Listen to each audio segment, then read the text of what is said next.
इस अवसर पर हम सबके मध्य विराजमान हमारे श्योपुर अंचल के सभी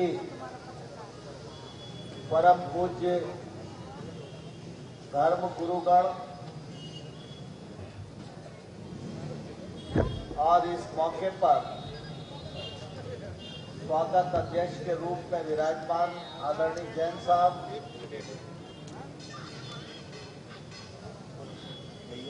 ओहो बहुत बड़े बड़े पत्रकार हैं यहाँ। आदरणीय बाबा रुक जाओ, ये तो काम है, आप लोग बाद में देख लेना, नहीं दिखा देंगे। सुरेश जाट साहब,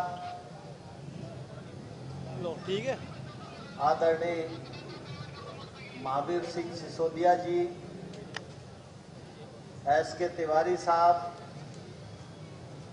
खेमचंद जैन साहब, राजेश खंडेलवाल जी, तुलसीराम मीणा जी,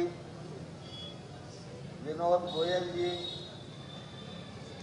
मास्टर युवराज शर्मा जी, राम प्रसाद सुमन जी, शंभूलाल बेरवा जी, बहन गुड्डी भाई आदिवासी, जिला पंचायत के अध्यक्ष रेणु सुजीत गर्ग, हमारी नगर पालिका के अध्यक्ष बागेशी भाई सुमन, नगर पालिका बड़ौदा की अध्यक्ष कमलेश कुशवाहा, नगर पालिका विजयपुर के अध्यक्ष, हज कमेटी के हमारे चेयरमैन आदरणीय रफत बारसी जी, पूर्व विधायक दुर्गालाल जी, पूर्व विधायक गजराज सिंह जी, कैलाश गुप्ता जी, अशोक गर्ग जी, मंच पर विराजमान सभी शहर के गणमान्य सज्जनों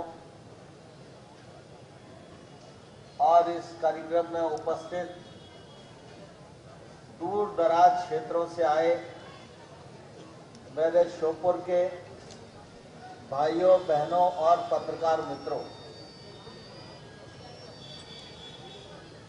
श्योपुर बहुत ही जागरूक शहर है। श्योपुर जिले से एक लंबे अरसे का मेरा भी नाता है, लेकिन श्योपुर के लोगों कि मैं जितनी तारीफ करूं उतनी कमी है,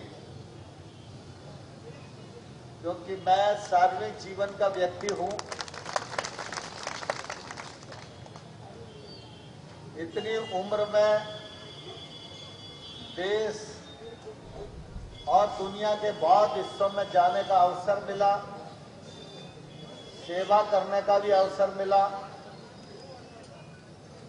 लेकिन जितना प्यार और स्नेह श्योपुर के लोगों ने दिया उतना मुझे और कहीं नहीं मिला।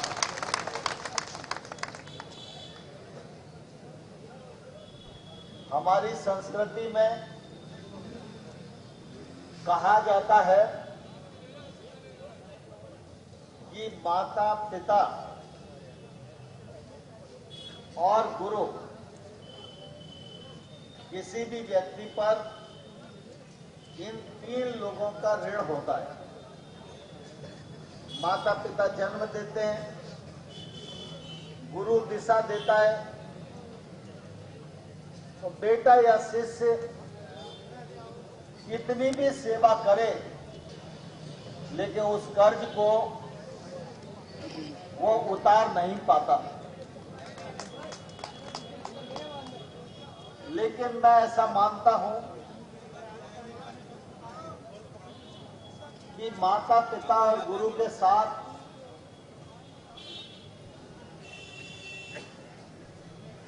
जनप्रतिनिधि के लिए जनता का ऋण भी बहुत महत्वपूर्ण होता है। इस श्योपुर क्षेत्र में वार्ड पार्षद से लेकर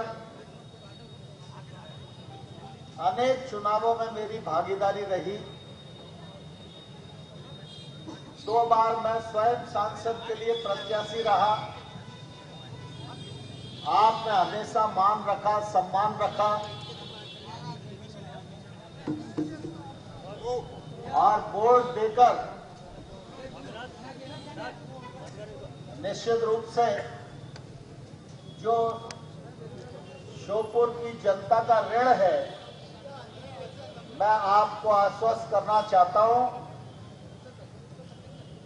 जब तक जीवन में सांस है तब तक इस ऋण को चुकाता रहूंगा।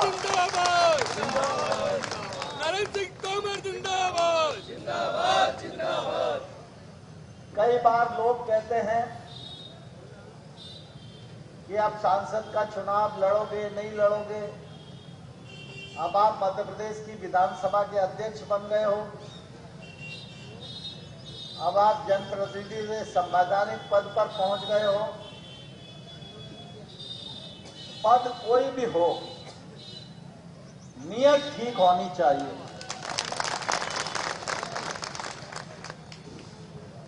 और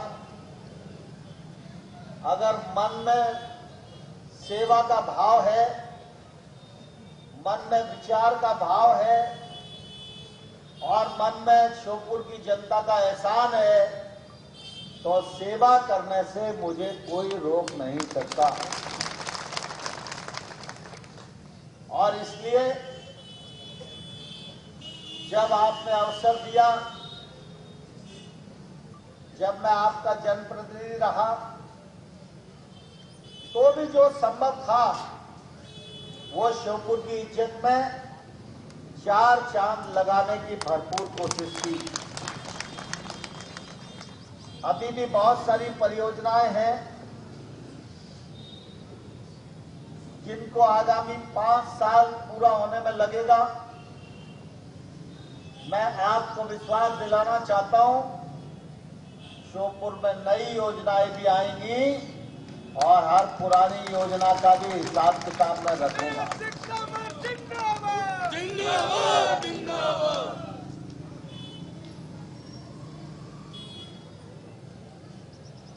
विधानसभा चुनाव के बाद मैं श्योपुर आऊं, ये विचार मन में चल ही रहा था।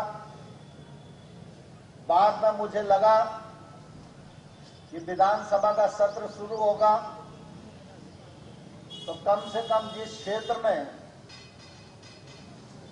अपने को इतना आशीर्वाद दिया, तो दोबारा लोकसभा का चुनाव आए उससे पहले आप सब लोगों का आभार प्रकट करने तो मुझे पहुंचना ही चाहिए। और इसलिए मैंने ये कार्यक्रम बनाया, लेकिन मुझे मालूम नहीं था कि स्वागत की श्रृंखला इतनी बढ़ जाएगी।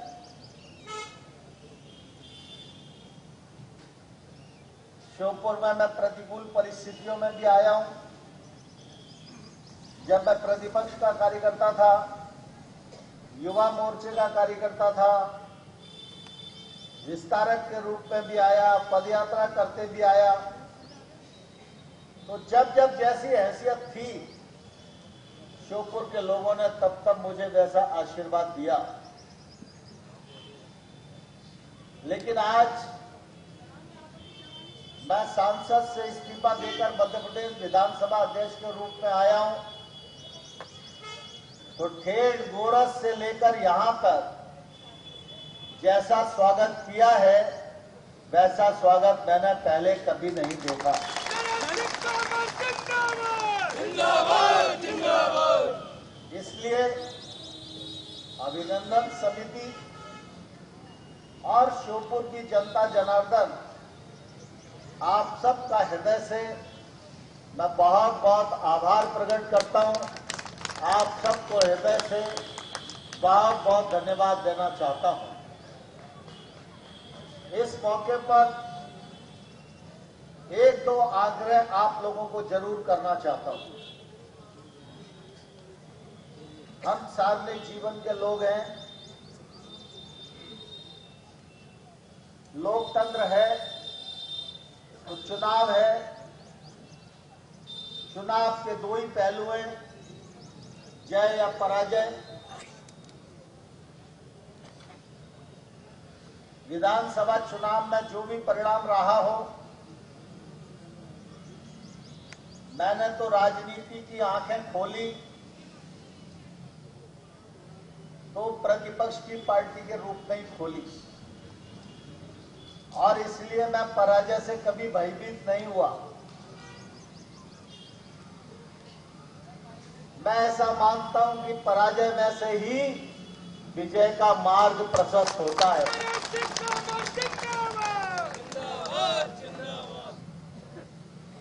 लेकिन हम सबको इतना ध्यान रखने की आवश्यकता है कि हम सबका सौभाग्य है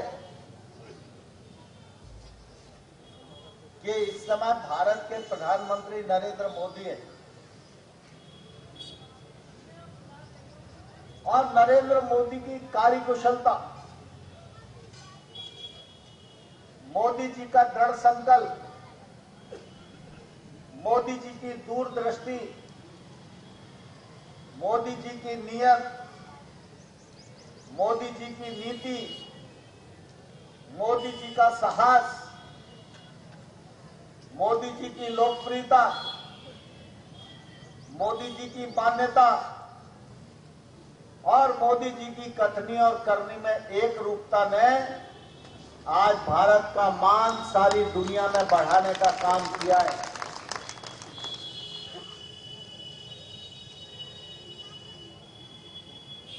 आज भारत की बुनियाद को मोदी जी ने 9 वर्षों में इतना मजबूत कर दिया है कि आने वाले 25 साल जो अमृत काल के रूप में हम सब लोगों के सामने हैं,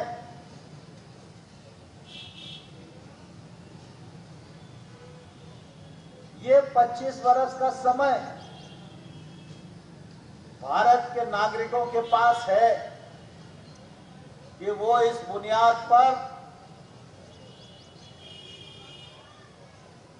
ऐसी इमारत खड़ी कर सकते हैं जिस इमारत की टक्कर दुनिया में कोई इमारत नहीं ले सकती।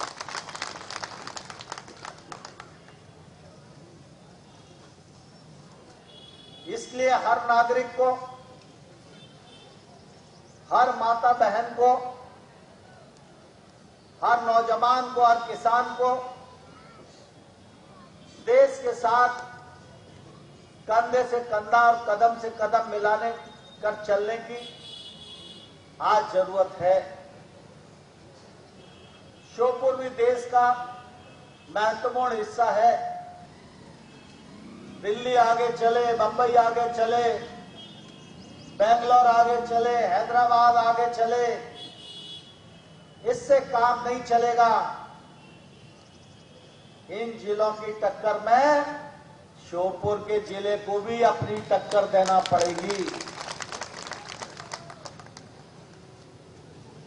श्योपुर दूरस्थ जिला होने के कारण, छोटा जिला होने के कारण पिछड़े जिलों में इसकी गिनती होती थी। बड़ी मात्रा में शहरी आदिवासियों की आबादी है, वो भी पिछड़ेपन का एक कारण थी। लेकिन उस कारण को दूर करने का प्रयास भारत सरकार और राज्य सरकार ने बहुत शिद्दत के साथ किया है। आज गांव में बैठा हुआ एक गरीब आदिवासी वो भी गर्व से ये कह सकता है कि भाई साहब, आप अपने मकान में रहते हो, आपका मकान बड़ा हो सकता है, लेकिन मेरे को भी मोदी जी ने अपना मकान दिया है। आपके घर में शौचालय है तो मेरे घर में भी शौचालय है। आपके घर में रसोई बनाने के लिए गैस का सिलेंडर है तो मेरे घर में भी गैस का सिलेंडर है।